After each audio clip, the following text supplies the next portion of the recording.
Craig, I'm sorry. I didn't mean to talk bad about you and have that fatal error that caused us not to start the recording on time. I apologize. I don't believe that's sincere. Well, I hope he accepts it.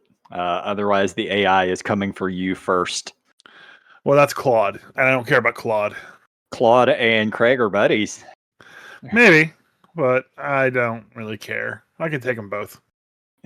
For now, until they fight. start building the robot army. Maybe. We'll see what happens. Yeah, I don't know how well us grumpy dungeon masters will fare in the apocalypse, but anyway, today we're going to talk about role-playing games, at the Grumpy Dungeon Masters podcast. I'm Jay, joined with my co-host Christopher, Kristian, and Dan. Say hi, guys. Hi, guys. Hello there. Sad. Just totally sad. Yeah, that's how we're going to know when Kristian has been replaced by the AI, is when he doesn't say that anymore. Yeah. That'll be one of the clues. That's not me. Yeah. We're all supposed to say hi, guys. We have yet to be able to do it once because... Yeah, you remember the scene from Terminator 2 where he calls up John Connor's parents and they don't have the right answer and he's like, your parents are dead. That's going to be Kristian. Yeah. Can I get a nice spot of tea? That's all I know. Anyways, where can I find us, Coffee? Well, you can find us on Apple Podcasts. You can find us on Spotify or wherever you get your podcasts. You can also listen to our podcast on YouTube.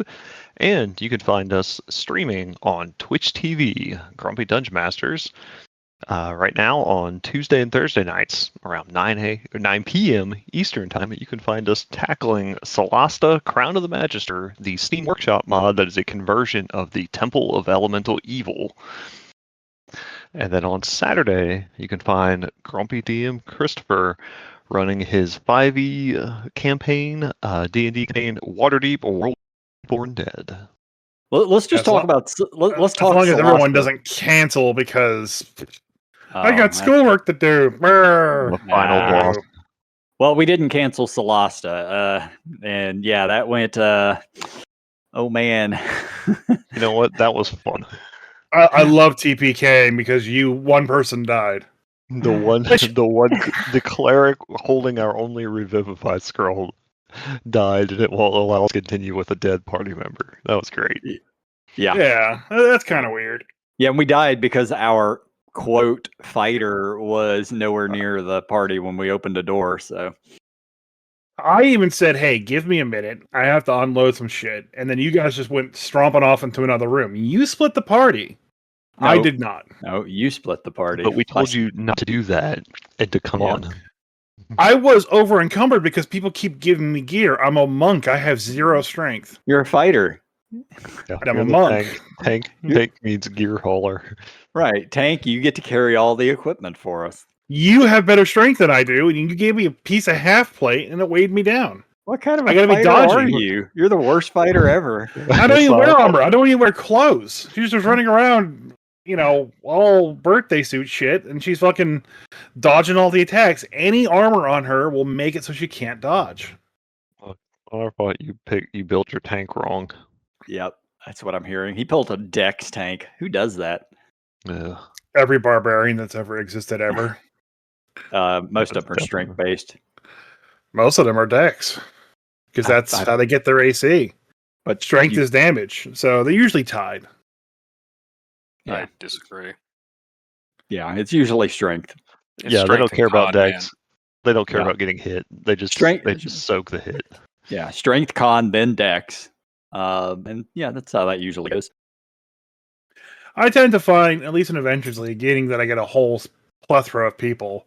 The high con, primary con, secondary tied Dex strength is the worst because you can't kill them. They pass all their checks, and then with the 2024 system, they have all these ways of using ancient knowledge to pass all their wisdom and charisma saves and shit. So, it's the best. It is what it is. So how come you even swapped over to the Shadowdark Adventures League equivalent? Because I filled out the form and didn't get any response back. So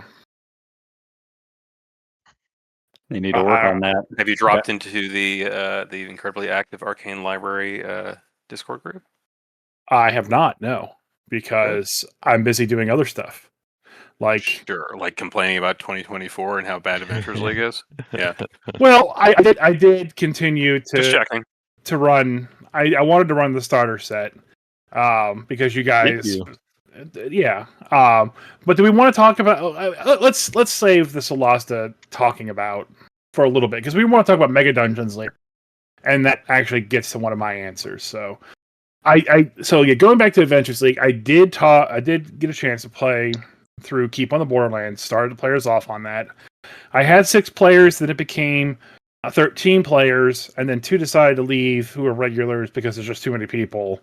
So it went down to 11 players. So I had 11 players for Can you my not refuse first... people from joining it past a certain point? Because I would never allow more than 8 at my table.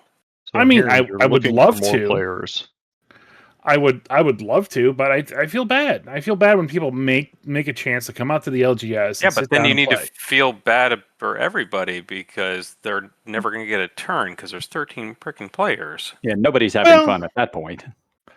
I don't. Entertain 8 people, and so much. If the other 5 people were late, they didn't get a spot, or one of them can run something. It's a starter set.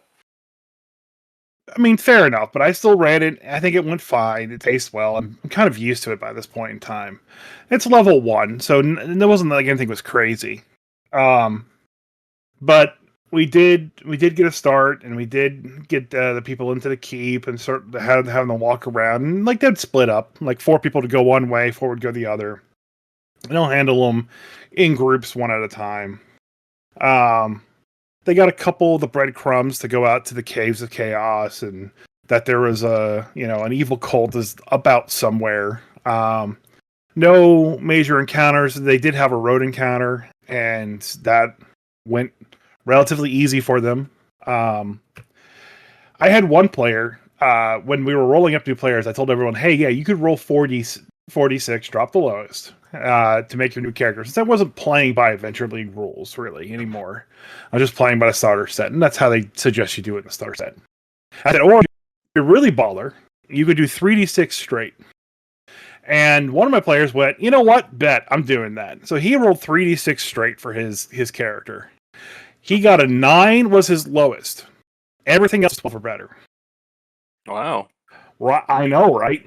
And so he's like, "Wow, I got pretty good stats for this. I'm gonna live this whole campaign." He dies most campaigns multiple times. So Did die immediately? no, he didn't die immediately. He did pretty good. Like I said, like everything's like okay. Any interest here? Maybe getting ahead of ourselves a little bit, but you just mentioned rolling 3d6 down the line. And that is how you create characters in Shadowdark. However, Shadowdark has the caveat that if you roll 3d6 down the line and don't have a single 14, you can choose to just re-roll the entire set of stats. Yeah. We've talked about how terrible I am at rolling, but my brother took photos of my character sheet that I got several times as I was rolling down my stats, as it took me 23 rolls to get a single stat that's 14 or better. You need new dice. It's not the dice. So here's the first character: 5 strength, 12 dex, 6 con, 10 intelligence, 11 wisdom, 11 charisma. Completely unplayable. 7 strength, 13 dex, 12 con, 9 intelligence, 8 wisdom, 10 charisma. I guess he could be a thief. You could have played that one. Maybe. Yeah, that's a rogue. Maybe. Next one was 11 strength, 13 dex, 10 con, 10 intelligence, 8 wisdom, 7 charisma. Probably could have played that one too, but real mediocre. You like rogues, apparently. And the last one is the one that I actually was able to keep, which is a decent set of stats. It's 13 strength, 12 dex, 13 con, 8 int, 16 wisdom, 5 charisma. Wow. So next time we play in person, Dan, together, I have a rule that your dice are not allowed to touch my dice. I do not want your curse. Thank you all the same. Yeah.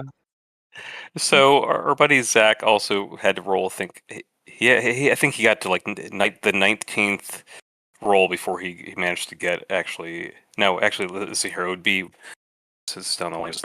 It was his 4th character to. It was the 25th roll.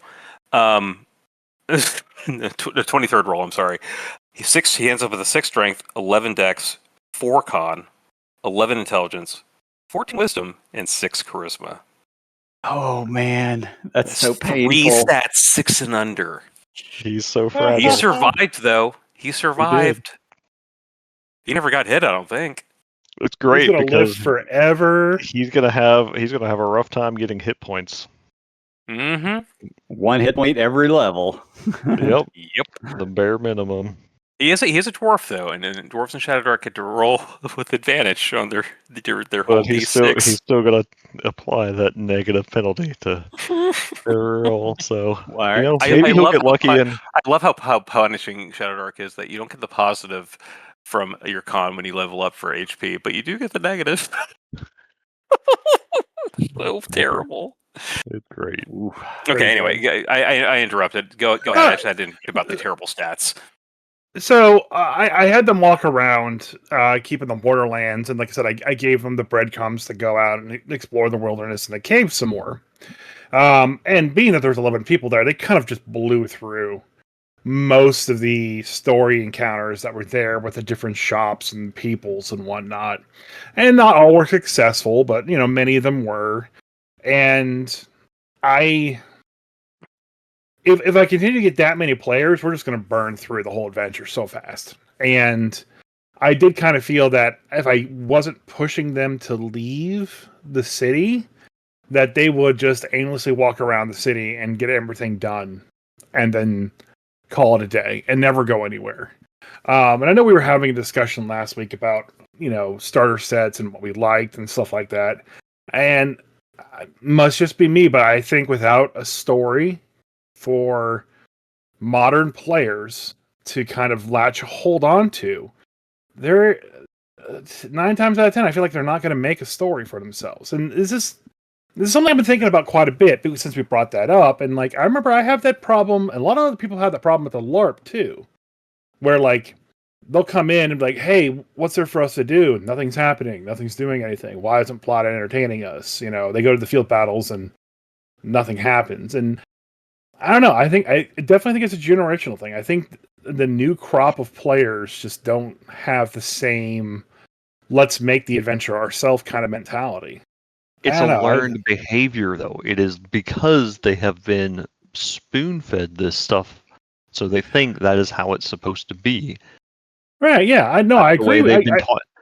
I agree with you. You got to unlearn it. You got to go by and teach them there are other ways to play the game. And you kind of have to, have a pretty, when you first start teaching somebody that has been ingrained, just like any habit. If you've been ingrained in a habit, if you try to undo that habit, it takes work. You can't just sort of say, okay, I'm just not going to do this. You have to work at it. You have to kind of be beat over the head with it for a little while until you can learn new patterns, or until you can stop just falling into your default rote, habit. So, and that's kind of the same way. It's one thing to have, session 0 and say, hey, this is a new style of game. This is the way it works. This is, this is more open world. You guys have to go out and find the fun. But you have to keep every session kind of beating them over the head with it, and not like in a subtle way, because they're not going to take that. You have to just mercilessly club them with it over the head until they start to kind of be ready to take the training wheels off and move on it on their own. But until you do that, they're never gonna grow. So one thing I want to point out in all of this, because we did have kind of this discussion last week, but it's worth talking about again. It's not always the players, because doing what you're talking about, Kristian, where it is the players have to go find their own adventure. I love it. You love it. A lot of us love it, but it's much more difficult to game master that than it is a railroad. Because the players who are off to find their own adventure can put you on the back foot because you aren't prepared for what they're going to do. And for an online game, I totally agree with you. You can only do so much fly by the seat of your pants online, because if suddenly you need to pull out a battle map, you can't just pull out a vis-a-vis anymore and just draw it. And I know that there's some tools on the various VTTs these days, but they're not nearly as quick as just pulling out a marker and drawing on a Chessex battle map. But it is definitely more difficult to run the, Oh yeah, find your adventures. I'm kind of doing that right now with the Caverns of Thracia, but at the same time, I'm also preparing a whole lot of little adventures that they can get into, just in case they decide to wander off, in a random direction. You have to be Well, yeah, prepared if you're going to do it. I agree. It is also on the game master to foster that kind of thing, and I don't think it has to be high prep.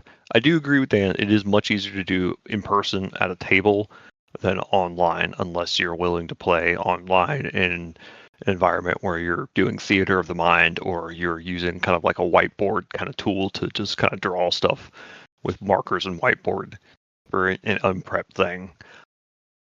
But that said, it comes from not just like, oh, it's a generation, these kids are rare. It comes from the D&D is what most people play or learn of, because that's the big 800-pound gorilla in the room. That's the big brand.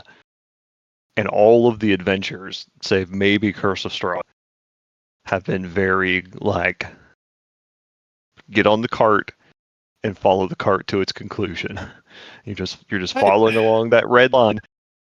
And like that's just what you do. You go from one thing to the next thing. There are NPCs along the way that are going, "Hey, go bring me this thing," or now you go that way, and that's just you just are in these theme parks where you're being walked along.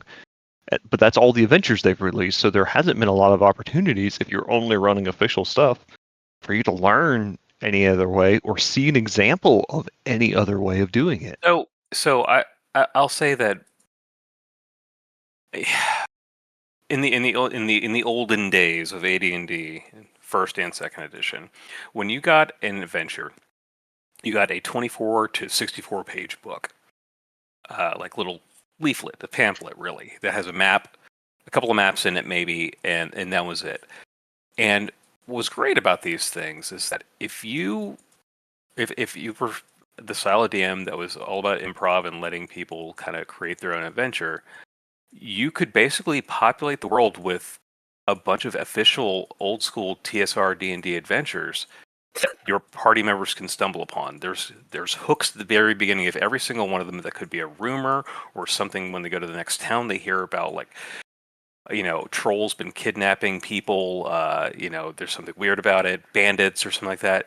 And if they want to investigate, they can investigate. If they want to go, serve drinks at the pub, sure, they can do that too, I guess. But, that's not the type of game I want to run. But, I'll say that despite the fact I'm playing a 5e game, right? The only 5e game I'm playing right now is one run by my buddy Steve, and it's a Greyhawk game. He essentially populated the entirety of Oerth and everything that we've been able to touch with every Greyhawk official first edition module that he could get his hands on. Everything. So, like, we don't have to do any of it. We don't like there is an enemy at the end of the day that we have to get to, but we have time to go and do our own thing and say, oh, the drow seem to be a problem, let's go deal with that. Oh no, I guess let's go against the giants and go fight the fire giants and the frost giants and the hill giants, and we can go through all of that. Or we stumbled upon the people getting kidnapped and we did the whole slave lord modules, but he had them all prepared, and ready to roll whenever we stumbled upon them, but we didn't have to pick up the thread. So, for example, 2 years ago, out of game, we finished the frost giant or the fire giant fortress. Killed King Snore and the Queen, and we went down. And there was a drow in there, and it's an official thing that in Greyhawk that the drow first getting introduced, the Vault of the Drow or whatever, a 3-part module. When you go in and first discover drow, in Greyhawk. Like, you can go and investigate and go through that through thread and go and explore the Underdark. We decided not to do that. We fucked off and did a bunch of other shit for 2 years until we finally were, we get like essentially a monthly update about things going on in the world and something that's happening near our barony that our characters have. And we're like, okay, there's a huge darkness bubble around the sea that is only 20 miles. We got to go check it out. Go there, and of course, it's a bunch of drow that have enslaved everybody and are taking them off to the Underdark. And we're like, okay, we got to deal with this shit now. But it's one of those things where like you don't have to. At least when you're playing with old style stuff, and the great thing about playing, I guess, in modern day, especially when you have everything at your fingertips digitally, you can download. I mean, it's basic outline. You can convert it to any system. Shadowdark, 5e 2024, a fucking Pirate Borg. It doesn't matter. Like, you can take any of these tiny adventures and just use the guide, the outline of the adventures as something that you can populate your world with. You don't have to create something and be completely super cool at improv. You can literally have a module ready to run that is already pre-made that people can stumble upon, or you can populate it with your own stuff, obviously. But either way, it's just different completely zone. I think I want to say it wasn't just the way D&D 4e and 5e was written, the official modules that came out with that. Everything being railroaded. I think it comes a little earlier than that. It was late in 3rd edition, and I think when MMOs became a thing. Because that's when everybody started hopping on actually playing tabletop role-playing games in addition to MMOs, but they expected them to all play like MMOs. And that's kind of where the paths crossed in 4th edition.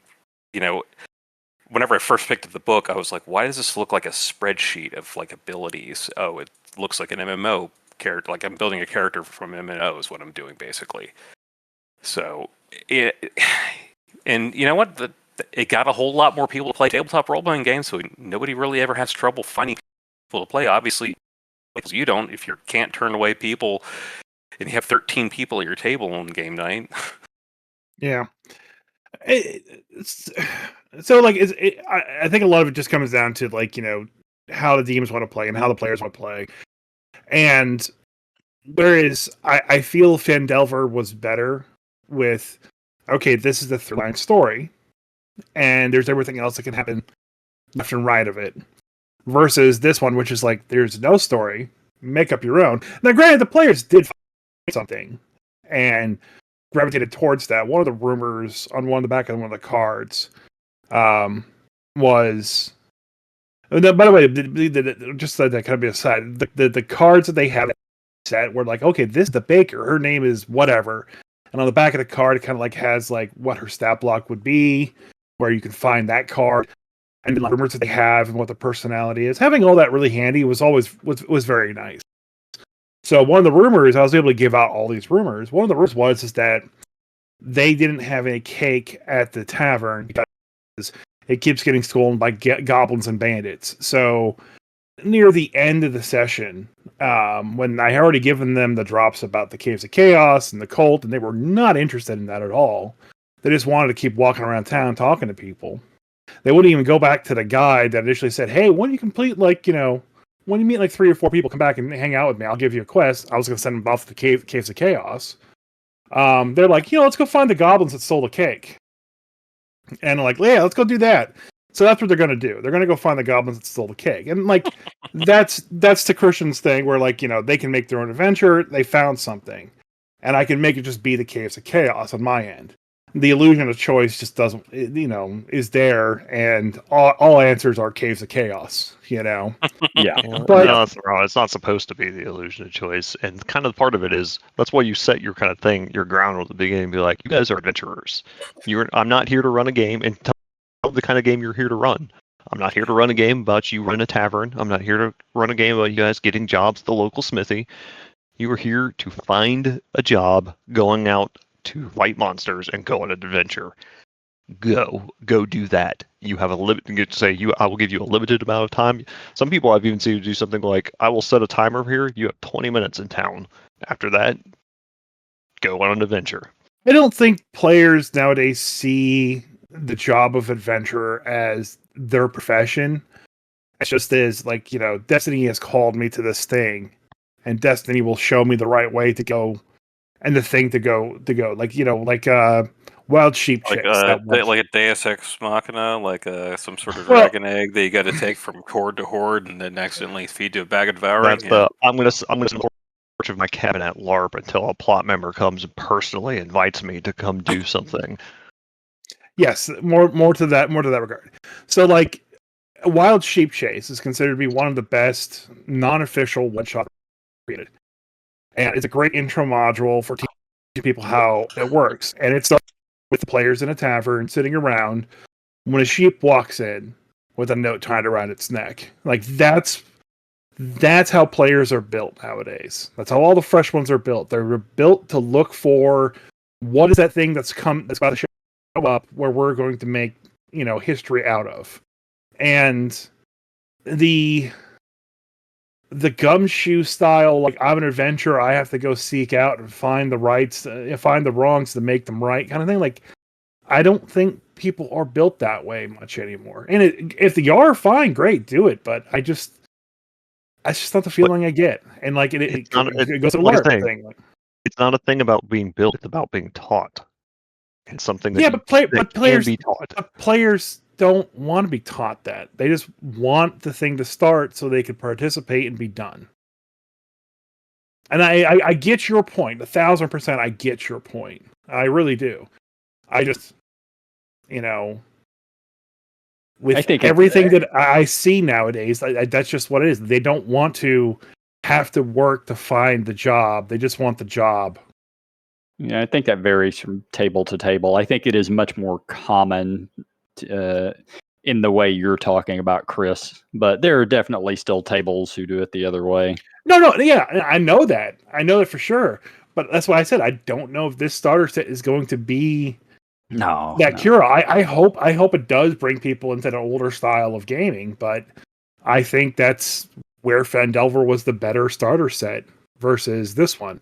Is even though there was that through line story, there was still all the options to do things. With here, where there's no through line story, and I have to kind of like push and prod and zap them the right way, it's more disheartening on the DM side.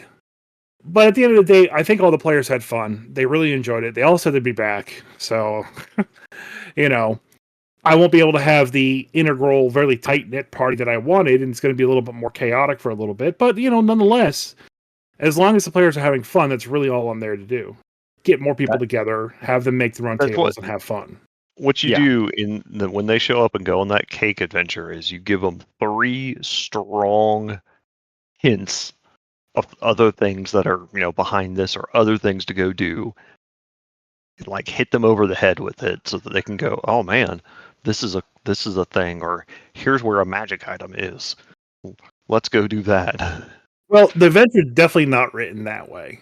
Like, everything is randomly generated in that regard. Like, every time you loot a pile of treasure, they say, like, shuffle up the magic item deck and hand them out 2 magic items. So, it's... Sure, but you can hint at, like, hey, there is some sort of, like, somebody came from here and, said they saw, a pile of, loot and something was magical, but they couldn't get to it. They had to run away. And that can the blacksmith did tell them that all the cool magic items are now being held by, the bandits and the brigands of the wilderness because, she kept sending adventures out there and they never came back, and now all the bad guys have her weapons. So, and she said that there are other things out there to find that are even more powerful. So they were like, whatever. By the way, Cake it's Goblin. 2024. You can craft all that stuff now. Who cares? Cake Goblin. That's the all right. Cake Goblin. Anyways, but that's been my experience so far, and I'll keep you guys up to date on how it goes. The players had fun. I enjoyed running it nonetheless. And so we'll see what happens. At the end of the day, having fun is the goal. It is the goal. Doesn't matter which way you're doing it, as long as everyone's enjoying themselves. As long as you're having fun exactly the way that I want you to. That's true. Yeah. So how did you have your players have fun this weekend, Kristian? He said, setting Well- up the next thing to talk about. So I ran Shadowdark, had some people over to run it, and I just literally in the adventure you just dropped into the dungeon and have to escape. There's no option to go on an adventure. You wake up in the dungeon and have Did you limited time railroad frame. them? No. That's just it's so the thing I ran was meant to be a gauntlet or a funnel. Oh, Which is- okay. Yeah. But I modified it a little bit because I was trying to run an actual adventure. So, but I wanted to kind of start off in medias res of, hey, you're here, well, let's go, let's kick it off with a bang. No, let's like fart around for a little bit and figuring out. No, just we're here at the dungeon. Go. And did they? Yeah. Oh yeah. They got it like immediately into it of picking up the torch, read the words, started reading words, and started figuring out like, how do we get the hell out of here? Oh, he also ran it on blitz time for Shadowdark, which is 30-minute torches instead of 1 hour. I Oh, did. man. Surprisingly, they didn't let a single torch go out. They managed to catch it, pay enough attention to that they called it like within 3 or 4 minutes before their time was going to run Yeah, out. I never every time. even looked at a clock the entire time. But like essentially every time that one of the other characters started getting real long-winded and hemming and hawing about this or that, I was like, we don't have time for this. We have a single torch that is sputtering. We gotta go. Okay, let's just go. No light spells among the group. Oh, I had a light spell. Immediately failed casting it. Okay, yeah, of course you did. Yeah. Yeah. That It was fun. great to see that. Like, I think that was the first spell you tried to cast and it immediately failed. Zach, his character, he's playing a seer, and he tried to like the first actual fight they got into. He was like, "I'm going to start this off. I'm going to cast my spell," and it just immediately failed and lost his only spell. I gotta say, gold star for picking magic missile as the wizard, though. Man, that is a great spell. Yeah, it In, is. in Shadowdark, it's the only spell that you can naturally just cast at advantage. Yep. So he almost failed multiple times, but because he was rolling at advantage every time, he never lost his magic missile. He always had it. Yeah, magic but- missile is that's the way to go in Shadowdark. It's the fucking hotness. Yeah, but I Yeah. ended up playing, because of my stats, you guys heard the stat line, I ended up playing a human Nord priest of Odin. And we kind of went thematically with it. Our buddy Rob played a Githyanki sea wolf. Another one of our buddies, Zach, he ended up playing he was the one with the 3 stats 6 and under, including his con, which was a 5.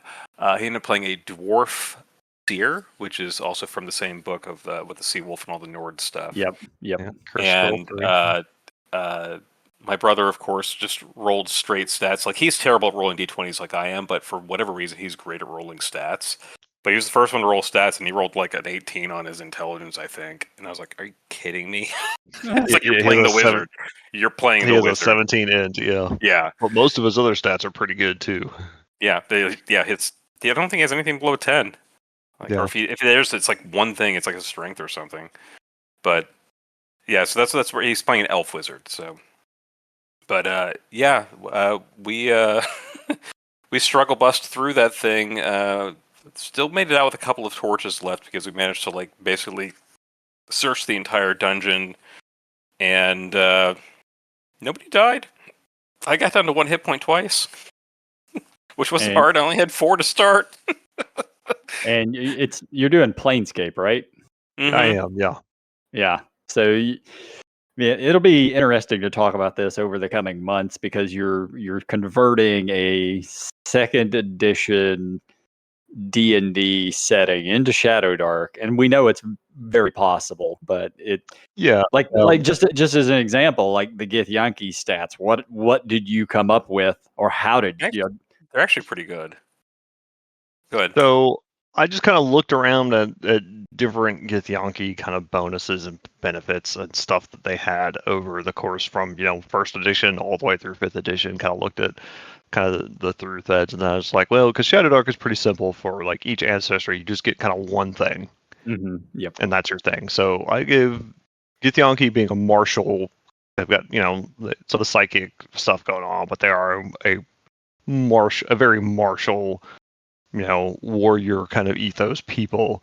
So I gave them a kind of a vague equivalent of a shield, but once a day they can put up a psychic shield and negate a damage from a single attack. And that's their thing. That's not too bad. Yeah. Once a day you can negate some damage. So when that's when that dragon breathes on you, that's when you do that. Yep, but luckily, with Shadowdark being the way it is, like you're never too far from death, so it's never that like you never want to die with your thing left unused. Oh yeah. Never bank on somebody being able to make that DC 15 intelligence check to get you back up. Oh no. Yeah, so it'll be fun as we go through. This was a written for Shadowdark adventure. Like I said, it was a gauntlet, but I tweaked it and converted it so it'd be more appropriate to first level characters.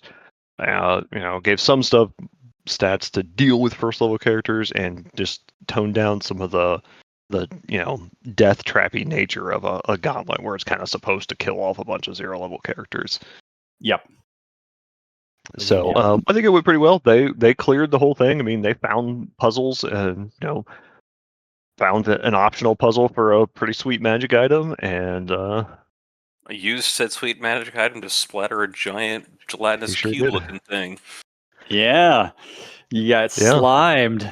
I got slimed and got eaten, but managed to actually strength check my way out of it. Then smacked it with a warhammer, which is in Shadowdark is a two-handed weapon. It's basically a maul. It does a D10. Yeah. So I did triple damage with this ridiculous item that does triple damage to oozes. With all of my +2 bonus to attack. And no bonus to damage, but actually rolled very well in the D10. So we definitely all got slimed. You can't do that on television. Yep. Yeah, it's double dare. But we're going to play, I think, Shadowdark again in another 3 weeks. But let's get to Kristian's question from last week that he posed to all of us. Yeah. So last week I said we're going to talk about mega dungeons. So I wanted to ask all of you, what is your favorite mega dungeon? Either one that you have run or one that you have played, or if you haven't done either, just one that you've read and that you think would be really cool to run or play. So we'll kind of go around the horn here and let everybody kind of say their piece. Somebody want to go first? Yes. Yeah, we all will. Wow. Chris, you go. Somebody roll D6. Wait a minute, Chris goes first. Yeah, Chris. Oh yeah, you can start. I'll cut you off if you go too long. Oh, come on. No, mine's actually pretty quick. So the only dungeon that I have any experience with that's a mega dungeon would be the Dungeon of the Mad Mage. That's the second part of Waterdeep Dragon Heist. So Waterdeep Dragon Heist leads directly into Waterdeep Dungeon of the Mad Mage. Not like a direct story 1 to 2, but basically it's like, hey, you're already in Waterdeep. Why not go down the dungeon? And some NPCs, why would you not visit the Yawning Portal? Right. I mean, you start there, you end there, you should keep going through there. And a lot of the contacts and the people that you met in Waterdeep during Dragon Heist do carry over into Dungeon of the Mad Mage. So, like, if I was ever to run a 5e dungeon, like dungeon, whatever, mega dungeon, that would be it. I don't consider Tomb of Annihilation a mega dungeon. It's only 4 levels. That's just a death trap. I did run that. That was a lot of fun. But I don't consider it mega. The 5e one is only 23 levels. I've played and used like 6 in total throughout my different times of adventures.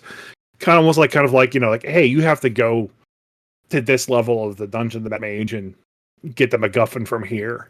That I put there. My players are actually working through the final level before The Magister, whatever his name is.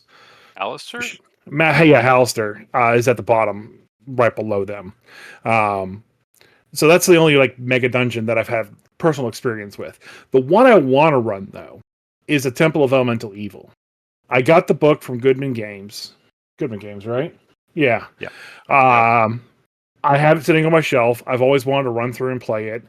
And so the fact that we're playing it on Solasta is me being able to actually play through that giant tome and have fun with it.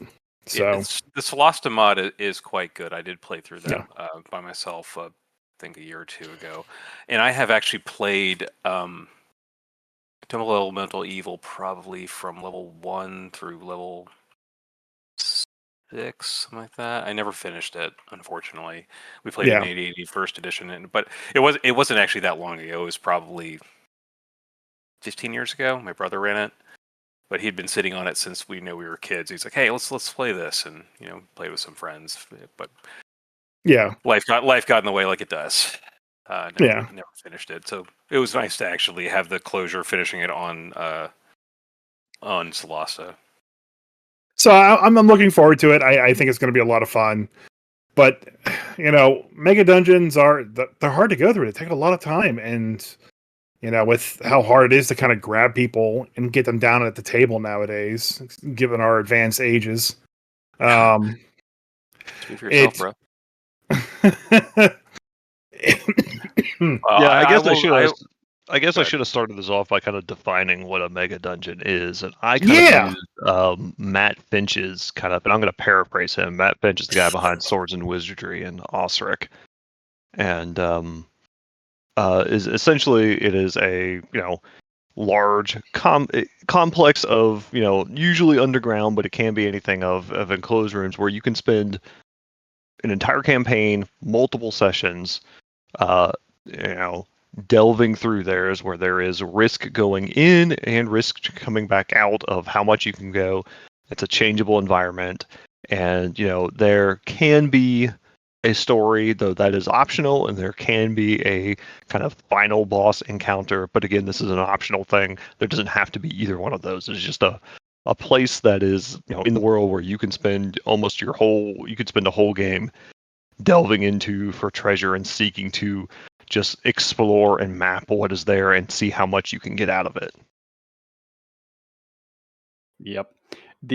So the one I'm going to talk about is exactly that.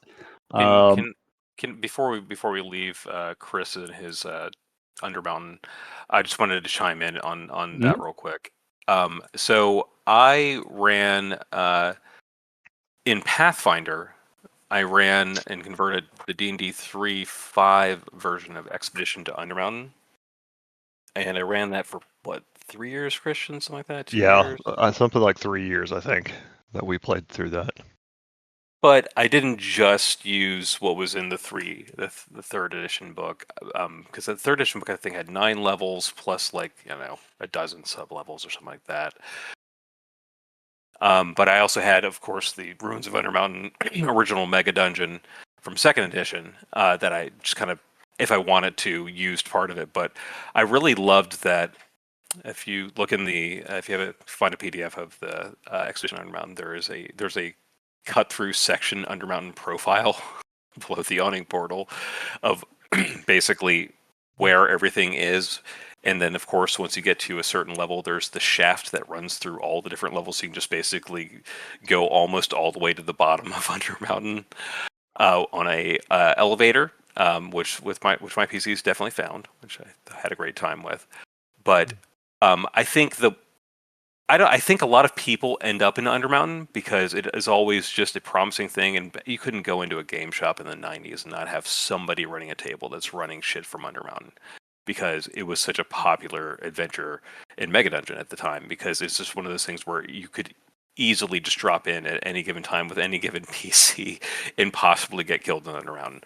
But I think everybody at some point has gone down the platform from the awning portal as everybody's taking bets on whether they're ever going to see these people again, and disappeared down into the dungeon level, which is of course the first level of Undermountain. And I don't know how it plays out in 5th edition. I've never actually read the Dungeon of the Mad Mage, but there are things in the first level within 100 yards of the yawning portal, the sand at the bottom of the well, that could kill you. If I recall correctly, Kristian, you ran this for us in 2nd edition, I think, like a long time ago. I ran it for you guys in 2nd edition. I ran it when I was in high school for 2nd edition for some my friend Nate and some other people. In fact, that was his famed character, Dak.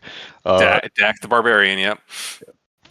First level, just descending into Undermount with a party, lost an arm right away in the freaking Hall of Mirrors where the clone of you comes out and tries to kill you. Yeah, but there's other things like the mimic that they one of the first things that happens to the party, their level 1 is first they have to run from a Caryatid, which is just basically it's a female stone golem. It looks like it's a stone golem, but it's like a Greek female that's all floral looking. But it's 3rd edition. She's immune to non-magic weapons. You have no magic weapons at first level, descending into Undermountain. So the PCs, of course, try to fight it because they're like, oh, this is what we're here to do. Then tink tink tink, nothing happens. The mage casts 1 magic missile. Okay, it's sort of damaged. What do we do now? So, of course, people drop, they get grabbed, they end up running off, they run down a hallway, they end up next to a mimic. Oh, no. And the mimic, the mimic for whatever reason could talk. I don't know if I came up with it or it was actually written like that. But I just talked like, hi, I'm so freaking hungry right now. And it's like his big lapping tongue is attached to the Inquisitor of the party. I'll let this guy go, but you guys gotta feed me. And of course they're all beating the shit out of from finding the Caryatid for 1 hit point each. He's the guy's like, please just help, just feed him whatever. So they go back and grab the corpse of a dwarf that had died earlier and just throw it. It's okay, and lets him go because the mimic, of course, has a sticky tongue and it's the entire. I will say I will give mad props to Ed Greenwood for writing that mega dungeon. That was the first one that I think I ever experienced, and I think the dungeon level is kind of the most iconic. If you can make it through the dungeon level, awesome. I know very few people that ever made it all the way through Undermountain. That first box set in 2nd edition, Ruins of Undermountain, the 1. Ruins of Undermountain 2 is great in its own right, but Ruins of Undermountain 1, that's the first 3 levels, I think.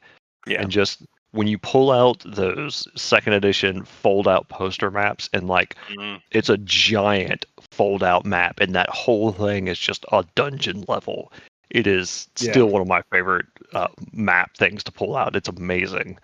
So it even has a little wandering monster and attractant monster table in the bottom right hand corner. It's actually right next to me because I knew that we were going to be talking about this tonight. But so with 4th edition, it's pretty much the same way. They give you 1 fold out map, which is the Yawning Portal Tavern itself. And on the other side is just the first level, and it's a sprawling 100-room first level of the dungeon. Okay. There's 100 rooms. That's most of the adventure, but that's the first level. There's 100 more levels, it says. And you know what the beautiful thing about that is, though? It always changes. Well, that and the maps, though, largely are the same as they were. And what's amazing to me is how big these things are. And these were done by hand on grid paper by somebody drafting and then ink rendering it. This is not computer generated. This is not AI generated random map or anything like that. These are massive maps. Massive. Yeah. And so with 5th edition, it's 6 rooms. That's level 1. Level 2 is a bit bigger. Level 3 is a bit bigger still.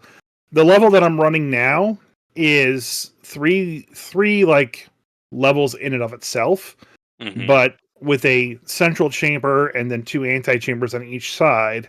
And each of those anti-chambers is probably 6 rooms in totals, not to mention half of them are just this is the storage closet. Oh, I'm glad we skipped that one and played the older versions. All right, Jay, what's yours?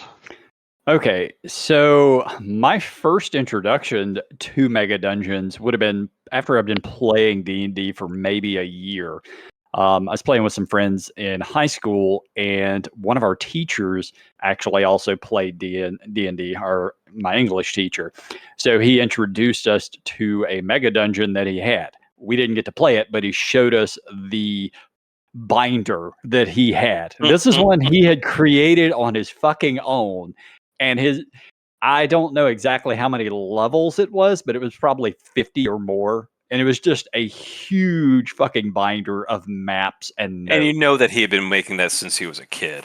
Oh, You know yeah. he was. Yeah, because this guy was maybe mid-20s. Like he'd been playing D&D probably since the mid-70s or whatever. And I Right. guess it would have been early 80s. But yeah, it was incredible, and I've always wanted to run and or play a Mega Dungeon.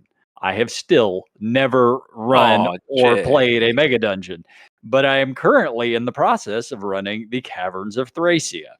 The players they've played 2 adventures. They have not made it to the Caverns of Thracia yet because it's an island that's about 20 miles wide, about 30 miles long that they have to explore. And somewhere on that island is the actual Caverns of Thracia. I'm running it for Dungeon Crawl Classics. The dungeon itself, you can just start them in the dungeon if you want, and it will carry characters from levels all the way from 1 to level 5. In DCC, level 5 is probably the equivalent of a level 15 to 20 character. Wow. Okay. Like once you're level 5, you're very, very, very powerful. So this is a massive dungeon. The dungeon descriptions are it's 110, 120 pages just of dungeon descriptions. And there's 4 levels to the dungeon. Each one of them has, I don't know, 25 plus rooms on every level. And it is designed as if though it was still a first edition module, because the original one was Janelle Jaquay had written it for Judges Guild. Right.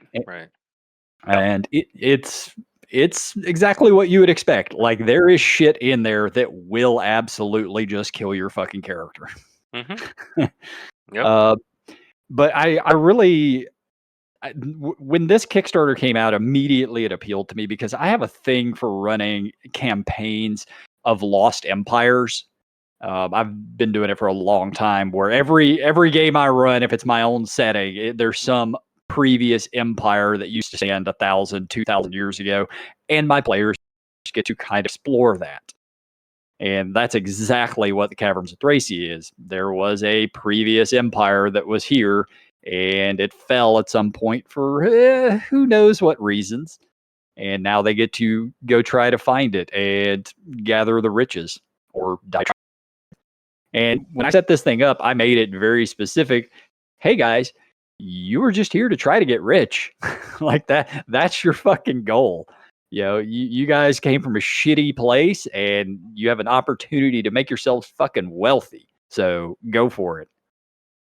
No, there's no real storyline beyond that. It's here's this world. Go explore it and find this huge mega dungeon and try not to die. Yeah, and again, you're an adventurer. Go adventure. Yep. Yeah, that was the goal of the whole thing. So yeah. So, all right. So the one I'm going to talk about is one I played when I was in high school. I must have been 15 when I first started playing it, based upon when I'm looking at when it came out, because I thought I started playing it earlier, but I didn't know. One of my earliest like consistent DMs that wasn't just like my brother or the kid down the block or something like that. We played at the back of a game store called, I think it was called Legends, was what it was called, the Y. And it was the Mega Dungeon Night Below. And I know Kristian's familiar with it. Is anybody else familiar with it? I am not. I've heard the name, but that's the extent of it. Okay. Let me back the truck up a little bit, because in my preparation for talking about this Mega Dungeon, I was doing a little bit of research on it, because I didn't know who had written it. And have you guys ever heard of a guy named Carl Sargent? Yes. I don't know Yeah. anything about him, but I do know the name. Okay, so he was a very prolific RPG designer. He worked for the TSR UK. He worked for um, uh, Games Workshop, and he worked for FASA. That's why the name rung a bell, because he worked with So Ian Livingstone. let me just read off some of the books that he's written.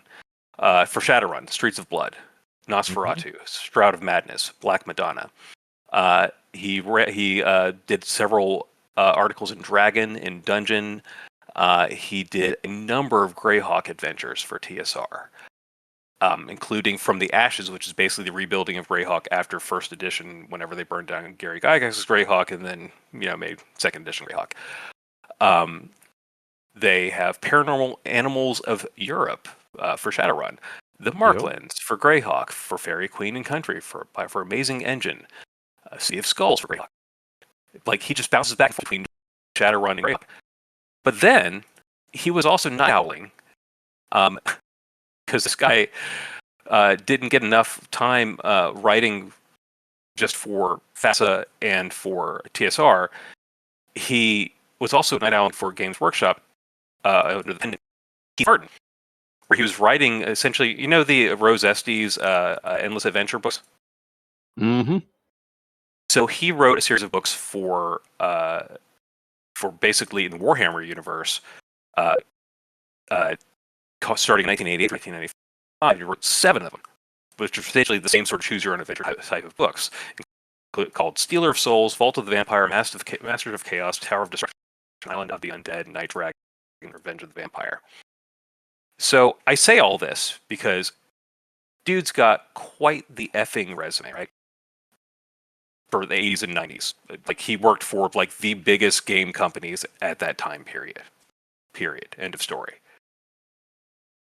So, where I'm saying back the truck up here, he had another career.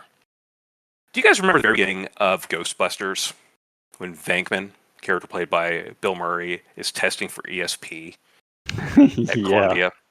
I do. Go on. After reading up on this guy, believe Dan Aykroyd knew who this man was and based that character on him. Hold on to your britches, and let me shut my cat up. So, his first job was as a British parapsychologist and author of several role-playing game products and novels. But he went to school in South Wales in the west of England, to attend Churchill College in Cambridge, then went to the University of Cambridge in the psychological laboratory. He was the first parapsychologist to obtain a Cambridge doctorate in parapsychology. He taught psychology at the same university. Many of his experiments were made using students from the science and geography departments opposite of the psychology department on the Downing site, paying £2 to £3 per experiment. By the way, Bill Murray's character paid $5 for that guy to get zapped several times when he couldn't read the cards because he was too busy hitting on the co-ed. Yep. Sargent held a PhD in psychology, or experimental parapsychology, much like Venkman, which he earned in 1979. He performed numerous Gansfield experiments designed to draw out psi abilities at the University of Cambridge. He published works in this field, including Explaining the Unexplained, The Mysteries of the Paranormal, co-authored with a guy named Hans Eisnick. The book received a positive review in New Scientist by John Beloff, who described it as an introduction to parapsychology that one can put into the hands of an inquiring student without embarrassment. In their book, Sergeant Isaac argued that experiments of William Crookes with the medium Daniel Douglas Home were evidence for supernatural powers. Sargent wrote a negative review of Ruth Brandon's The Spiritualist, a book which claimed Home and the other spiritualist mediums were frauds. Criticisms, however. So I'm not going to go through the entire thing, but essentially he did a whole bunch of ESP-based experiments, basically trying to prove that psionics were fucking real. And a couple of reporters came to check out his experiments and basically saw that he deliberately violated his own protocols and in one trial had most certainly cheated, which were then published 8 years later. This was 1987 when the lady went to go check on him. He, of course, kicked her out, and she eventually published her findings. And he basically was persona non grata in the psychological community, and was no longer lost his job at Cambridge. But he then immediately got a full-time job at TSR UK and wrote a incredible adventure named Night Below. Night Below concerns a somewhat familiar story if you've played Baldur's Gate, except the villain is not a super brain. It is the aboleths, basically trying to take over all of the surface. But it begins very Lovecraftian. You want to spoil what it's actually doing? Like the real? Yeah. Mm-hmm. Is they're trying to extinguish the sun with a magical ritual. Yeah, but along the way, like it begins very like creepily and Lovecraftian.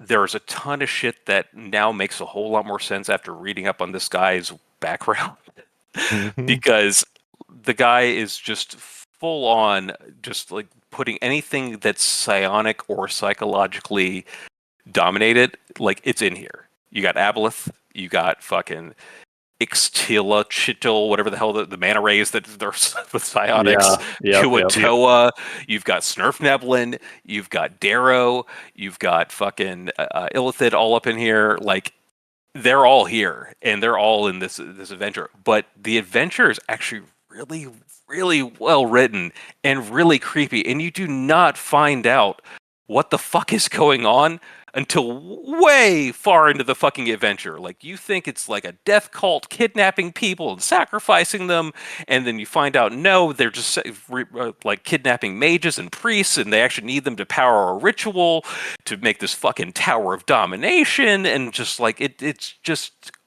overly fucking complicated and mind-boggling when you actually finally figure out, like, the fucking, you know, the usual suspects reveal at the fucking end of what's fucking going on.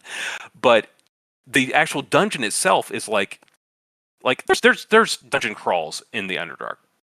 You know, Underdark's always scary. Has always been scary. But like, Night Below is fucking dangerous. Like, you can have an 8-person party and get party wiped anywhere in this fucking dungeon. And like, doesn't matter what fucking level you are. You start at level 1 and you go to level 10 to 14 by the end of this fucking adventure. Like, you do not leave this adventure once you're on it. But it's also one of those things where you could place the starting area anywhere in any world. Forgotten Realms, Dragonlance, Greyhawk, doesn't fucking matter. Mystara. It's so generic. Like, so long as there is an Underdark, or that you could make a shoehorn an Underdark somewhere, you could put it anywhere. But anyway, that is my mega dungeon. But I just thought, like, when I was researching on Carl Sargent, there's one more thing I got to tell you about Carl Sargent, because holy shit, this guy is just ridiculous. Did he work with the government when they were doing the men who speak with goats experiments? No, I don't think talk to goats. Okay, he should have. So, in 1995, shortly after he wrote this incredible adventure for TSR, he was set to go work for FASA for full time in Chicago. FASA, of course, made Shadowrun. And Battletech. Let me read this quote out to you. Night Below was Carl Sargent's last work for TSR. Around the same time, he was hired by FASA to become the new line developer for their Shadowrun game. He left Nottingham to catch a plane to Chicago to accept the job, and was never heard from again. Various reports have speculated that he was in a car accident, he suffered some other medical problem, or that he purposefully disappeared. None of this has been confirmed. Some reports suggest that even his family does not know what happened to him. In any case, since 1995, Sargent has been completely gone from the RPG industry and from his professional career in psychology and parapsychology. Paizo editor Eric Mona made an attempt to track him down in the early 2010s and had one of Sargent's most frequent collaborators tell him, "I've always thought if people wanted to disappear, they should be allowed to." The only thing that you can actually find on him after that is in 2018, there's an obituary for him. He died somewhere in the UK. Huh. They took him to the mothership and brought him back when he was... Like, seriously, like, fucking crazy career. Crazy fucking career. And I swear to God, I feel like I gotta find Dan Aykroyd to ask him whether he fucking based Embankment on this guy. I'm pretty sure he did. There's like similarities. Well, yeah, it's pretty crazy. am very happy that Dan brought this module up because this is one that's near and dear to my heart. I have the box set. I do too. Here. I actually really looked through it because other than just this afternoon, I looked at like this brief synopsis because I had played it and bought it just because for nostalgia purposes it's been sitting on my shelf for 20 years. Yeah, mine is well used. The boxes on one side is duct tape from my cat lounging in it. I ran this twice in high school and once in college. So I've run it a bunch because it is a really good module. It's 3 books. There's tons of handouts. Like this was when they used to do box sets, right? There's tons of handouts. Yeah. There's a whole bunch of like cardboard punch outs to use for the monsters. Like everything you need to run this is in the box, and it's got some great art, some creepy art. It's just a great, and it's done really well in the sense of it's a mega dungeon with. There's lots of ways you can accomplish your goal. There's lots of factions you can meet and try to ally with. There's people you can turn against the bad guys. And like Dan says, they do a really good job of like playing the villains like they're intelligent in that they don't tell their minions what's actually happening. You have this chain of minions, almost like this, like a pyramid scheme, where the most of the minions have no idea who's really in charge. They think they're doing one thing. Like it really is like Kaiser Sose before Kaiser Sose. Like nobody knows who they're fucking working for, and also like if I recall correctly, like just reading the synopsis, like they're all fucking dominated too. They're just all of them. A lot of them are. And those that aren't dominated are just they're working for a guy who is. Yeah, they're just like, I don't know, man. We got hired to do this thing, and or the people that do it, they're using like existing factions. So like, yeah, there is a death cult, but they're just patsies. Yeah. And so it's a really good module. It's a lot of fun.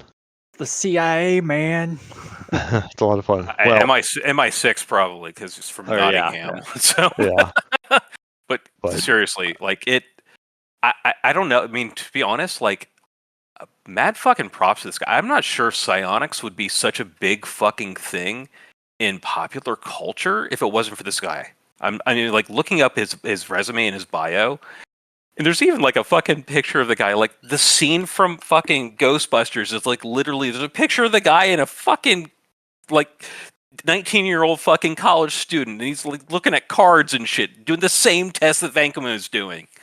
Like, it's crazy. But yeah, I amazing. Just amazing fucking resume. I wish I knew what happened to him between 1995 and 2018. Like some people, man, just need to disappear. Yeah, exactly. People. And when they want to disappear, you let them. I guess. Yeah. No, I will highly recommend to anyone that wants to run or play Night Below is fantastic. You don't really know you're in the mega dungeon until you get about a third of the way through it, because the first one is kind of like you're in the small, like there's a few small, there's like 3 villages around here, and you're running between the villages, dealing with stuff and figuring out that all of these villages are suffering a problem, and then you finally like track down someone, and it starts to lead you like, oh, they're taking people below, and so like we got to go down, and that's where it really gets started. Like you feel like you're almost in a normal D&D game until like near the end of the first book, and you just get where it kind of hits you. It's like, oh, this is messed up. We had so many fucking people die in that game. I mean, this is long before Adventurers League, but I mean, RPGA was a thing, but the guy that ran it for us wasn't part of the RPGA, but he ran it every Sunday at that game store for about 8 hours. We started at like 10 a.m. and ended around 6. And it took us probably 2 years. I was actually a freshman in college by the time we finished it. And it was a great time. Well, I posed the question, but I'll get to my mega dungeon now, which I'm glad that no one else brought up the one I was going to bring up. Okay. But speaking of Shadowrun, because my mega dungeon is Rinraku Arcology. Oh, really? Fucking deep cut, Kristian. This I ran in high school and college because they lead up to this great. Like they in the first and third edition, second edition, third edition of Shadowrun. They in one of the books they're real like Rinraku is one of the mega corporations, and they build this giant pyramid they call it the Arcology in Seattle, and it is a big square pyramid, and the base of the pyramid is bigger than 10 city blocks on each side. It is meant to house like hundreds of thousands. It's supposed to be a city within a city. You have like 150 to 200,000 people that live and work in there, and it's like it's got everything you need to never leave in the greatest dystopian way ever. Like, why ever leave this giant dome city we just built over the part of the city? You can live here. You can go to work here. You can go to the mall here. You can go see a sports game here. You Here, never look, need you've to got corp leave. credits. Yeah. Yay, corp cash. But so they build this giant city. It has its own nuclear power reactors for the thing, because they kind of reveal that it's also meant to be like one of Renraku's kind of doomsday scenario fortresses. Like if there's ever like nuclear war or everything, like they could retreat here, kind of like the Fallout vaults. You could seal the place up, and then like you have enough supplies and stuff to last you a few years until things pass over, and then you could reemerge and still be strong because you have all this stuff. Unfortunately, it gets the experiments they're doing there with Matrix technology and stuff leads them to create the first sentient AI, who then takes over the place and shuts it down. What? Closes all the people inside of it, turns all the defenses on so that if anybody gets too close, they get electrocuted or shot or have missiles fire off. So the whole thing becomes a mega dungeon. There's people locked inside. The company that built it can't even get in. The government of the area seals off a perimeter with the military and corporate troops from the company that are all trying to figure out what happened in there, what is going on. There's hundreds of thousands of people trapped in there. We have no idea what's happening to them. And you play it out. One of the places you can be hired by other corps to go in, but the way I ran it is because Renraku itself couldn't get in, so they were hiring Shadowrunners to break into their own place, venture through, and figure out what is happening in there, and try to get key pieces of technology or key personnel that were stuck in there when it shut down back out of it. And it was kind of the way they have it is like they can't guarantee exfil at only certain locations. So like a long range reconnaissance unit, you have to go in there and you have to survive for a while before, and you never know when you'll be able to get communication to the outside world or not. And you're in the size of the thing that's multiple city blocks, and like there's you find out that the AI is doing experiments on people where it's implanting them with like working to like spread using people as like living backups for itself.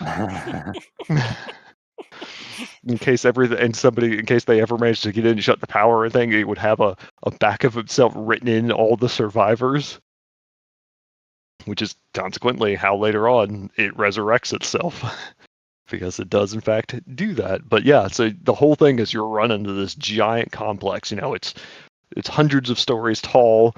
It has levels underground where there's nuclear reactors and all kinds of mad science experiments going on below. And yeah, your runner team gets in and has to see what is what, try to dodge the patrols of like drones and stuff that answer to the AI. They're weird robots that they've made, the cyber zombies it's created. And it is a blast to run through something that is kind of a setting where you wouldn't expect to really find a dungeon, but it kind of turns the whole thing on its head of like you go in and you don't know when you can get out, and you're trying to find X number of important people and then get them out alive. So not only are you trying to get yourself out alive, but if you want to get paid for the whole thing, you got to get some scientist whose survival skills are all of nothing out with you. That's fantastic. I've seen the book before, but I didn't realize that it was an adventure. I thought it was just a lore book because the Renraku Arcology, I've read about it before. It's literally, like you're saying, 100 fucking stories.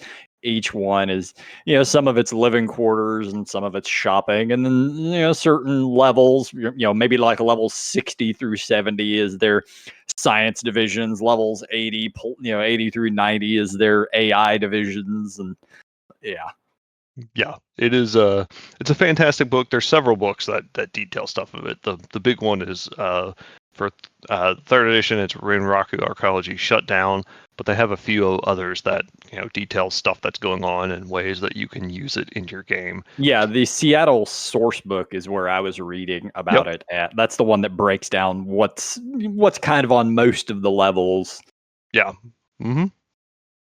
So it's a blast to run. It's a blast to play through. And it's definitely what I would do again. If I ever ran Shadowrun again, I would be happy to throw people and do a mega dungeon Shadowrun crawl in the arcology.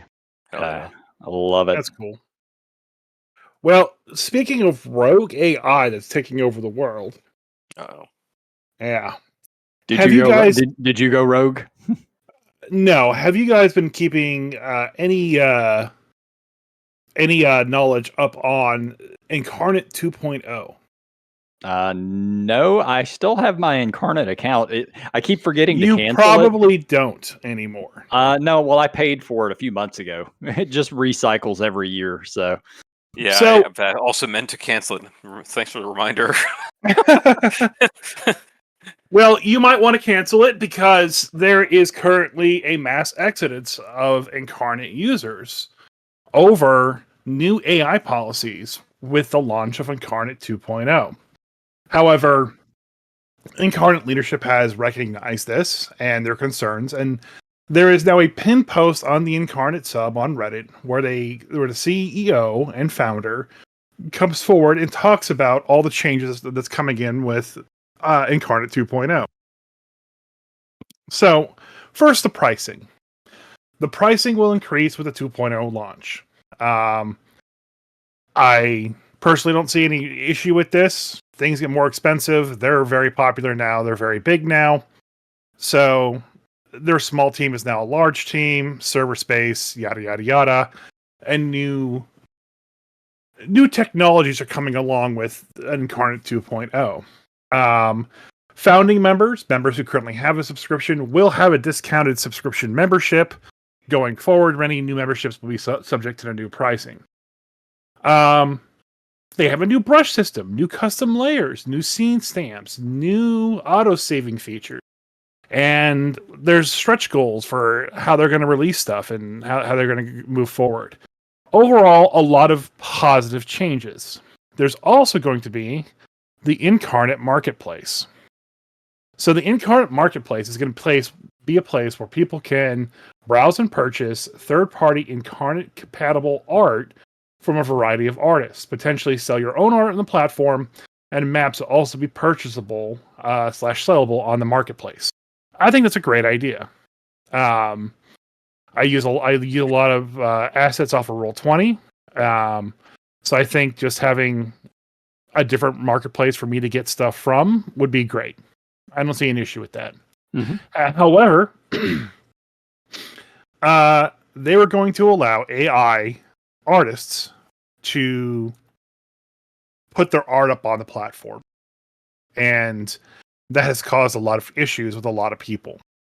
They have since walked back that decision, but they haven't made a decision yet on whether or not they will not move forward with it. But they have walked back the certainty of it happening, and they're reevaluating. Currently, right now, this is the statement. It says, we have always had a strict policy within our team that no AI-generated art or traceovers allowed within our work.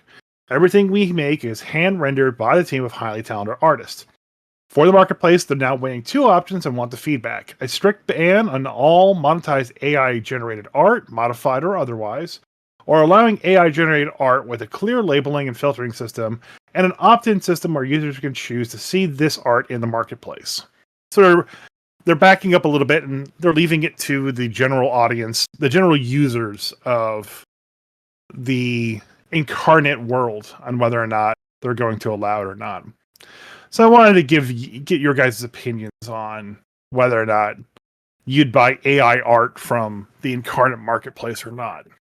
I mean, that's a silly fucking question for us. So, no. However, I will say, if Incarnate decides to put it on there, so long as everything is clearly marked as AI, it's up to the person whether they want to fucking spend money on it or not. But so if Incarnate doesn't give them a platform, somebody else will. And you know what? Half the fucking map makers on Patreon are using AI these days to fill out maps anyway. Yeah. I like AI support. Not any AI support, because I'm not going to pay for someone to not actually do art. If I want to, I don't mind supporting or paying for good art, I'm not going to pay for art that I could do on my own if I really wanted to. Right. So have you guys given any consideration to the fact that if they do allow AI art from and basically saying, hey, we're going to let you have AI art, we're going to label it as AI art, you can filter it out if you don't want it. That's still allowing it on, and then they now have to pay for all that hosting of the AI art on their side within their marketplace.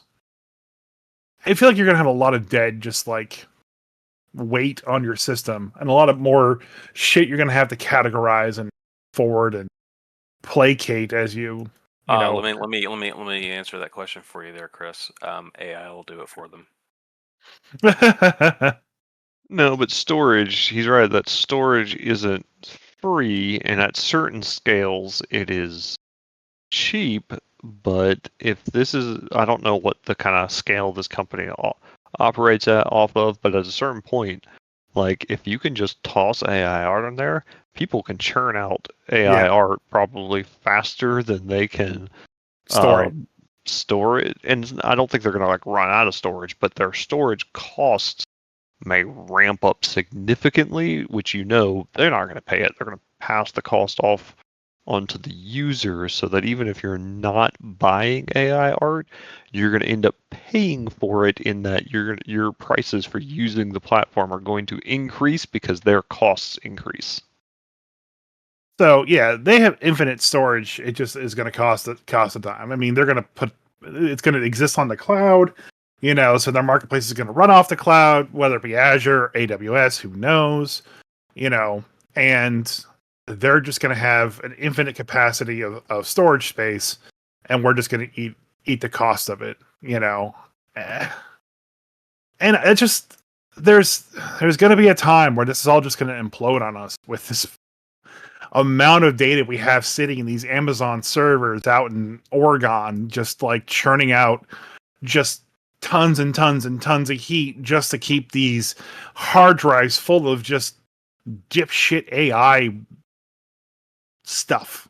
It's pathetic, and it's just I like I said initially, like I'm fine, like let the market decide, but on the other hand, I'm just like I don't want to sacrifice more land for more server space just to hold your stupid AI generated art. I don't want to host your AI servers where you make this AI generated art slop to begin with.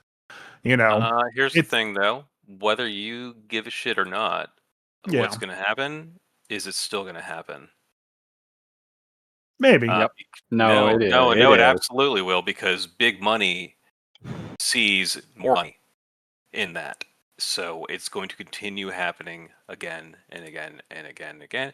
And, eventually, the AI will become intelligent and we'll have Terminator. But, it'll be fine. It'll be fine. Everything's fine. Don't worry about it. How are you? Yeah. Have you guys seen the Pale Lodge and the guy that writes the kind of like AI hallucination work at all? I mentioned to you guys a number of times. I may mention it on the podcast a few times. Are you hanging out with Earl Sargent? I might be, yeah. But like, there is a place where really good, just AI hallucinated art has a place. Something that's unique. Not like, hey, generate me an orc in a fighting stance. That kind of bullshit. But I just don't think the market's going to exist for that kind of audience, that kind of people. So anyways, well, just getting back more to the point, Incarnate is now asking the question, posing it to the people. I commented on there that I don't want AI art in my marketplace. I don't want to have to buy it. If I want AI art, I can go write a prompt myself on an AI page and get that to happen. But it's becoming more of a thing, and I'm just waiting for that day where WotC goes, hey, we're going to AI integrate all of our old modules into new content in a new table, and now everyone's going to have content. And now we're going to have AI generated dungeons and shit for you to walk through. Infinite resources. It's coming. It's coming. It's probably a decade away, but you're not wrong. And there's nothing we can do about it. It's even that far away, Jay. Yeah. I don't think it's even that far away. Yeah. It's happening. So conveniently, I don't really give a shit because I play at a table. So, and I don't buy D&D. I mean, yeah, it doesn't bug most of you guys, but it bugs me. Like, I don't. It does bug me. I think there's a difference between saying it's inevitable and like I'm with you. I don't like it. I wish we could. I wish there's a way to stop it. I don't want to use it. I don't want to have to filter it out or deal with it in the results of things that I'm searching for. But unless that becomes a weighted number of people that, vote with their wallet and show their dissatisfaction, they're gonna, someone is going to do it, though you will be able to find spaces where it's not. There will also be platforms that will rebel against it, and that's kind of where you'll have to gravitate towards, is those places who have taken a strong stance and are not going to do it. And that's where you find your home. So to kind of like circle back to the first thing we discussed, which was the keep on the Borderlands, and how I feel like a story is needed. An A to B thing for the newer audiences. Kristian said that one isn't needed and it need to be tried. What's going to happen? You got to raise them right. What's going to happen in the next generation is going to be, hey, I'm an in-person DM, but my players don't want the in-person DM. They want the AI DM because they feel like it's more fun and they're able to bounce questions off of us easier, and they can make up stuff either. I don't like the in-person DMs anymore. I only want the AI DMs. That's the next fight. I'll never have to worry about that. One world. I'll never have to worry about that, because if they don't want an in-person DM, I will never see them. Yep. It's true. Yeah. If people, look, there's a lot of people who only play online. I don't know any of them. I don't ever see them. I don't really care about them. They don't, it's not an issue to me. They just don't, it's not a thing in my world. Yeah. Well, sometimes the world moves forward without you. Mm-hmm. I don't think so. Like, you're only getting more tabletop conventions, which is, by just the nature of what it is people going to a place to play games in person.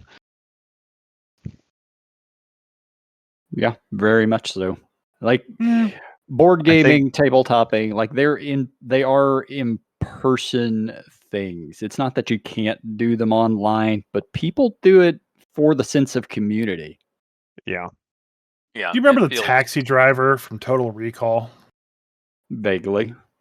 It was like a robot head and shoulders. Yeah. Didn't Arnold like rip his head off or something? Yeah. That's the DM of the future right there. Just a head and shoulders, robotic man talking to you, different voices, AI interfaces. $250 for this machine, and all you need is $10 for every single module you want to load up there. You want the Dwarf accent pack? That's only $5.99. You know what? Sure. I'm sure something like that will exist, but I don't think it will actually replace online. Do you guys want to get in on this ground floor? We can make it. We can make the first Grumpy DM be an AI DM that runs everything and basically gives us all the goblins we want, all the gobble voices. No, and basically they'll control everything. Bye, Craig. I prefer the taxi driver from Scrooge.